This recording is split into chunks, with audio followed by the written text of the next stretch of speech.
It was a typical Sunday afternoon in our small suburban neighborhood.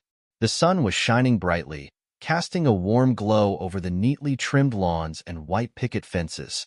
The scent of freshly cut grass hung in the air, and the distant sound of children playing added a sense of normalcy to the day. Inside our house, the atmosphere was relaxed. The kids were in the living room, engrossed in their video games, while I was in the study, catching up on some reading. My phone buzzed on the desk, breaking the calm. It was Paul, my oldest friend. We had known each other since college, and he had always been someone I could count on. "Hey man, are you busy?"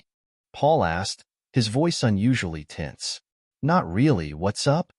I replied, sensing something was off. "There's something you need to know. I saw Jenna at the beach today," he said. I felt a knot form in my stomach. Jenna, my wife of 15 years, had told me she was working all weekend. "Are you sure it was her?" I asked, trying to keep my voice steady. "Yeah, I'm sure. And she wasn't alone," Paul continued. "She was with a guy, and they looked pretty close. Actually, they were lip-kissing. I took some photos. I thought you should see them." My heart sank. "Send them to me," I said, my hands trembling slightly as I waited for the images to arrive. When the photos came through, I opened them one by one. The first showed Jenna walking along the beach, her hand intertwined with a man's. The second captured them sitting on a blanket, laughing at something unseen. The third and most damning photo showed them locked in a passionate kiss. The man's face was partially obscured, but Jenna's was clear, her eyes closed and lips slightly parted. I sat there, staring at the screen, unable to believe what I was seeing. Jenna and I had always had a strong relationship, or so I thought. We had our ups and downs, like any couple, but nothing that would suggest she was capable of this. The photos painted a stark reality I couldn't ignore. I glanced out the window, watching the clouds slowly drift by. The normalcy of the day contrasted sharply with the turmoil inside me. I needed to confront Jenna, but I knew it couldn't be impulsive. This required careful planning. The kids were still immersed in their games, unaware of the storm brewing. I couldn't disrupt their world without solid evidence. I spent the next few hours meticulously analyzing the photos, looking for any clues that might explain what I was seeing. But there was no mistaking it. Jenna was cheating. I took a deep breath and closed my laptop, deciding to wait for the right moment to reveal what I knew. The house was quiet when Jenna returned home that evening. The sound of the front door opening snapped me back to reality. The sun was setting, casting long shadows across the living room. The kids were engrossed in their homework at the dining table, their faces illuminated by the soft glow of the chandelier. I was in the kitchen, pretending to clean up after dinner, though my mind was racing with thoughts of the confrontation to come. Jenna entered with her usual cheerful demeanor. "Hey, everyone. How was your day?"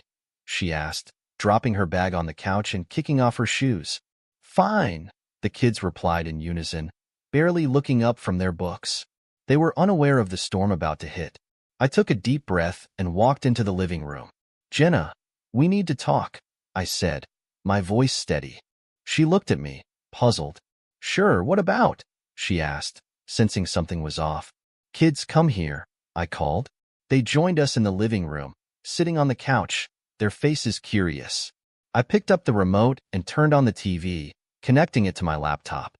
"There's something I need to show you all," I said, pulling up the photos Paul had sent. The first image appeared on the screen. Jenna and the man walking hand in hand on the beach. Jenna's face paled. "What is this?" she asked, her voice barely above a whisper. "These were taken today," I replied. "Care to explain?" The kids looked at the screen, their eyes widening in shock. "Mom, is that you?" Lisa asked, disbelief in her voice. Jenna's eyes darted around the room. "It's not what it looks like," she stammered. "He's just a friend." "Just a friend?" I scoffed, clicking to the next photo, which showed them sitting close together, laughing. "Does this look like just friends to you?" Tom, our youngest, looked confused. "Why are you with him, Mom? I thought you were at work." Jenna opened her mouth to speak, but no words came out. The final photo appeared, the one of them kissing.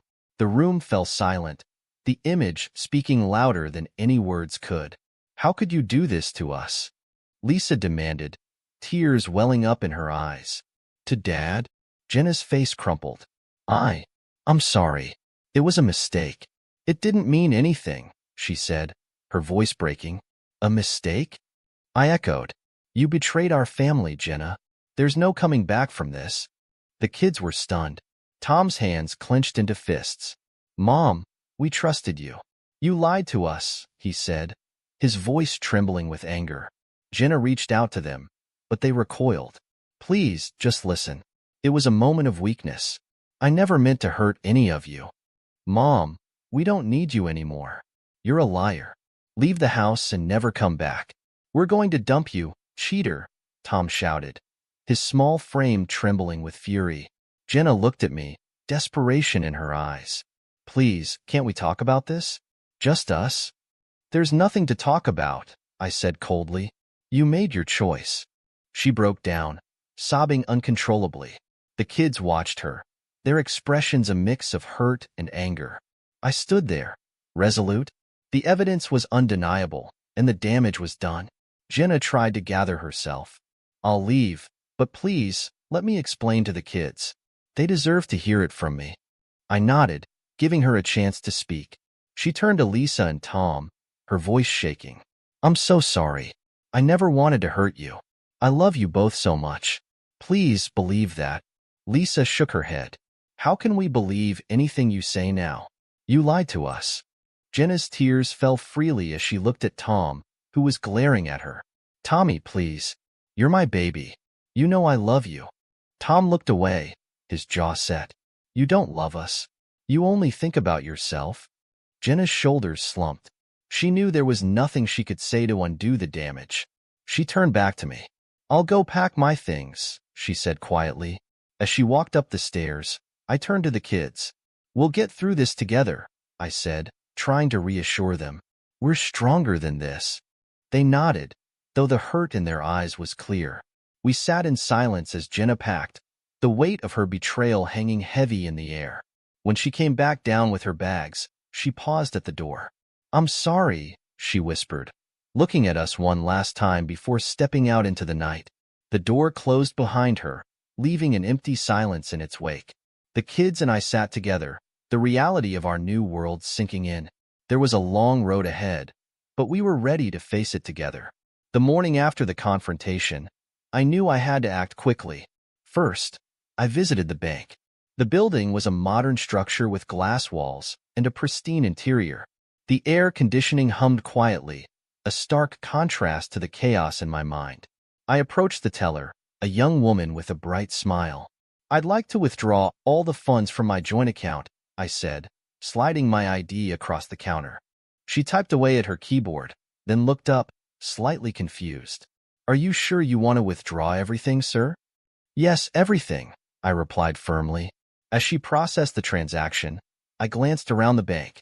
The sterile environment felt cold and impersonal, much like my current relationship with Jenna. The teller handed me a stack of bills and a receipt. I thanked her and left, the weight of the money heavy in my briefcase and the knowledge of its significance even heavier in my mind. Next, I headed to my lawyer's office. It was a small, cluttered room filled with stacks of legal books and papers. My lawyer, Mr. Evans, greeted me with a firm handshake. He was an older man with sharp eyes and a no-nonsense attitude. What's the urgency? He asked, motioning for me to sit. I need to file for divorce, I said, cutting straight to the point, and I want to make sure Jenna gets nothing. Mr. Evans nodded, pulling out a legal pad. Tell me everything. I recounted the events of the past few days, sparing no detail. He took notes, occasionally asking questions. After an hour, he summarized our plan. We'll file on grounds of adultery, he said. Given the evidence, we have a strong case. We'll also request full custody of the kids and ensure you retain all assets. How long will this take? I asked. A few months, but we'll get started immediately, he assured me. Leaving the lawyer's office, I felt a sense of grim determination. There was still much to do. Back at home, I tackled the locks. Changing them was physically demanding, but it needed to be done. I replaced each lock meticulously, ensuring every door and window was secure. It was a tedious process, but it gave me a sense of control over the situation. The kids were in their rooms, processing everything that had happened. I gathered them in the living room to discuss our next steps. We need to talk about what happens next, I began. I've taken some steps to protect us. We're going to be okay. Lisa, always the practical one, asked, "What steps?" I've withdrawn all the money from our joint account and met with a lawyer to start the divorce process, I explained. I've also changed the locks to keep us safe. Tom looked confused. Why did you take the money? To make sure we have what we need, I replied. We can't trust Mom right now. Lisa nodded, understanding the gravity of the situation. What about school and everything else? We'll manage, I said. I'll make sure of it. They seemed reassured, though the hurt and confusion were still evident. I knew it would take time for them to fully grasp the changes, but I was determined to provide stability. The next step was contacting Jenna's employer. I had debated whether or not to take this step, but I decided it was necessary. Her actions had consequences. I called her office and asked to speak with her supervisor, Mr. Carter. After a brief hold, he came on the line. "This is Mr. Carter," he said. "Hello, my name is Matthew Thompson. I'm Jenna's husband. I need to discuss something important," I began, choosing my words carefully. "Go on," he prompted. I explained the situation without going into excessive detail. "I believe her conduct has affected her professional responsibilities," I concluded. Mr. Carter was silent for a moment. "I appreciate you bringing this to my attention. We'll review her conduct and take appropriate action." "Thank you," I said, ending the call. The day had been long and draining, but there was a sense of progress. I had taken decisive steps to protect my family and secure our future. There was still much to navigate, but I felt a renewed sense of purpose. As I sat down to dinner with the kids, I knew we were on the right path, even if it was a difficult one. Jenna returned home that evening, expecting we forgave her. As she approached the front door, she noticed something was off. She tried her key, but it didn't work. Confused, she tried again, but the door remained locked. Panic began to set in. She knocked on the door, calling out, "Matthew? Kids? What's going on?" Her voice trembled with confusion and fear. Inside, I watched through the peephole, steeling myself for the confrontation. I took a deep breath and opened the door, holding the divorce papers in my hand. "Matthew, why can't I get in?" Jenna asked, her face a mix of anger and desperation. "Because you don't live here anymore," I said, handing her the papers. "These are divorce papers. You need to leave." She looked at the papers, her face paling. "Divorce? You can't be serious," she stammered. "We need to talk about this." "There's nothing to talk about," I replied, my voice cold. "You betrayed us. This is the consequence." Jenna's eyes filled with tears, but she fought to keep her composure. "Please, Matthew, think about the kids. We can work through this. I can't live without y'all. Remember, the kids know everything," I said, cutting her off. "They saw the photos. They know what you did." She looked around, hoping for some sign of support, but found none. "Can I at least talk to them?" she pleaded. I hesitated for a moment, then called out, "Lisa, Tom, come here." They appeared at the door, their faces stern. Jenna knelt down, trying to reach out to them. "Please, guys. I'm so sorry. I never meant to hurt you." Lisa stepped back, shaking her head. "How could you do this, Mom? We trusted you." Tom looked at her with a mix of anger and sadness. "We don't need you anymore. You lied to us." Jenna's shoulders slumped in defeat. She stood up, looking at me one last time. "Matthew, please, don't do this." "It's done," I said, my resolve unshaken. "You need to go. Actually, you can go to your lover's house, right?" She turned and walked away, her steps heavy with the weight of her actions. I watched her until she disappeared from view, then closed the door, feeling a strange mix of satisfaction and sorrow. Inside, the house felt different. There was a sense of relief, but also a lingering sadness. I turned to the kids, trying to shift the mood. "How about we order some pizza and watch a movie?" I suggested. Lisa and Tom nodded, eager for a distraction. We settled in the living room, the TV flickering with the opening credits of a comedy film. As the smell of pizza filled the room, the tension began to ease. "Can we build a fort?" Tom asked, looking at me with hopeful eyes. "Sure, why not?" I said, smiling. We gathered blankets and pillows, transforming the living room into a cozy fort. The kids laughed as we crawled inside, their spirits lifting. As we ate pizza and watched the movie, we talked about everything but the recent events. We joked about school, shared stories, and made plans for the weekend. The bond between us felt stronger, a unified front against the turmoil Jenna had caused. Later, as the kids drifted off to sleep inside the fort, I sat quietly, reflecting on the day. The satisfaction of taking decisive action was tempered by the sadness of a broken family. But as I watched Lisa and Tom sleep, I knew I had done the right thing. They deserved stability and honesty, and I was determined to give them that. The house was quiet again, but this time, it felt peaceful. The final blow had been dealt, and we were ready to move forward. Together, we would rebuild our lives, one step at a time. Life had settled into a new routine for me and the kids. Mornings started early, with me making breakfast while the kids got ready for school. The kitchen buzzed with activity as cereal bowls clinked and the coffee machine gurgled. We adjusted to our new roles quickly, each taking on more responsibility. Lisa, always the early riser, helped pack lunches. Tom, despite his grogginess, managed to keep track of his homework. I made sure we all had what we needed before heading out. The drive to school was filled with casual conversation about upcoming tests and weekend plans. After dropping them off, I headed to work, the routine providing a comforting structure. Afternoons were busy with after-school activities. Lisa had soccer practice while Tom joined a coding club.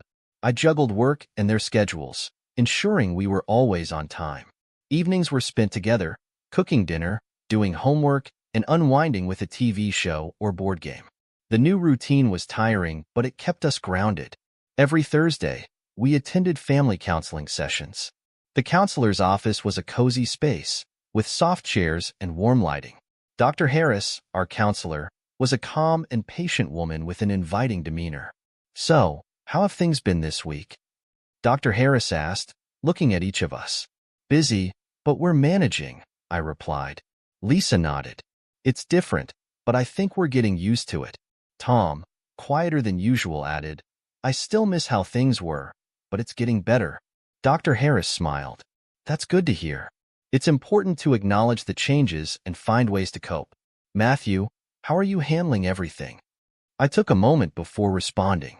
"It's challenging, but I'm focused on making sure the kids are okay. We're finding our rhythm." Dr. Harris turned to Lisa and Tom. "Remember, it's okay to talk about your feelings. This is a safe space." The kids nodded, and we continued discussing our week, sharing small victories and acknowledging the difficulties. The sessions were a vital part of our healing process, providing a space to express ourselves and support each other. Despite our progress, there were setbacks. Some days, the weight of the situation felt heavier. Lisa occasionally withdrew, spending more time in her room, while Tom sometimes struggled with anger. We tackled these moments together, talking openly and reassuring each other that it was okay to have bad days. Meanwhile, Jenna tried reaching out multiple times. She left voicemails and sent texts, pleading for a chance to explain. I listened to one voicemail, her voice shaky and desperate, but I didn't respond. Each message was a painful reminder of her betrayal. Ignoring her was difficult, but it was necessary for our recovery. One evening, after another missed call from Jenna, I sat at the kitchen table, staring at my phone. The temptation to call her back was strong, but I knew it would only complicate things. Instead, I focused on the kids, who were playing a board game in the living room. Their laughter filled the house, a stark contrast to the silence that followed Jenna's departure. Support from friends and family made a significant difference. Paul, the friend who had initially informed me about Jenna's infidelity, was a constant presence. He invited us over for barbecues and outings, providing a sense of normalcy. My sister, Rachel, checked in regularly, offering help with the kids and words of encouragement. One Saturday, we visited Rachel's house for a family gathering. The kids played with their cousins while the adults caught up. Rachel pulled me aside, her expression serious yet supportive. "How are you holding up?" she asked. I'm managing, I replied. The kids are adjusting, and the counseling sessions help. Remember, we're here for you, she said, giving me a reassuring pat on the back. You don't have to do this alone. These interactions were a lifeline, reinforcing that we had a network of support. The kids thrived in these environments, their smiles and laughter more frequent. It was a reminder that despite the upheaval, there were still moments of joy and normalcy. As weeks turned into months, our new routine became second nature. We found comfort in our daily activities and the support from friends and family. The counseling sessions continued to be a crucial part of our healing, helping us navigate the emotional terrain. Ignoring Jenna became easier with time. Her attempts to reach out grew less frequent, and the focus shifted entirely to rebuilding our lives. The internal struggle remained, but it was overshadowed by the determination to move forward. Through it all, our bond as a family strengthened. We faced each challenge together, finding resilience in our shared experiences. The road ahead was still long, but we were no longer walking it alone. We had each other, and that was enough to keep us moving forward. Lisa, ever resilient, excelled in her soccer team. She became team captain, leading her peers with confidence. Her dedication paid off when she scored the winning goal in a crucial match, earning her school the championship trophy. The pride in her eyes as she held the trophy high was a testament to her strength and perseverance. Tom found solace in his coding club, delving into projects with enthusiasm. His efforts culminated in a school competition where his team won first place for developing an innovative app. Watching him stand on stage, accepting the award with a beaming smile, was a moment of triumph for all of us. For me, the journey was equally transformative. I took up running, finding clarity and peace in the early morning jogs. The physical activity cleared my mind, and I began participating in local marathons. Completing my first race, exhausted but exhilarated, symbolized my determination to rebuild and move forward. Work became a source of fulfillment as well. I took on new projects, focusing on professional growth. With the kids thriving and my own progress, life began to feel balanced. Our family counseling sessions continued to guide us, providing a platform to address any lingering issues. One day, we received news that Jenna had decided to move out of town. Her departure was inevitable, and when it finally came, it felt like the closing of a difficult chapter. She left a note apologizing once more, but we chose not to dwell on it. Her leaving signaled the end of her physical presence in our lives, allowing us to fully embrace our new beginning. The kids reacted with a mix of relief and sadness. Lisa said, "It feels weird that she's gone, but maybe it's for the best." Tom, always more straightforward, simply nodded, adding, "We can move on now." Despite the complexity of our emotions, Jenna's departure was a turning point. It allowed us to focus entirely on our future without the shadow of her betrayal hanging over us.